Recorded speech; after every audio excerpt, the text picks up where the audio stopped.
মাই অ ভাই কি হয়েছে ওই কোন ক্লাসত পঢ়ে দ্বিতীয়ত পঢ়ে রিল বনাব পৰা হৈছে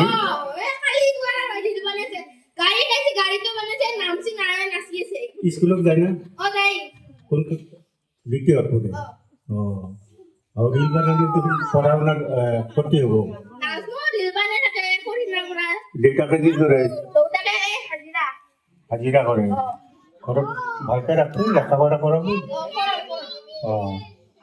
আৰু ল'ৰা ছোৱালী আছে না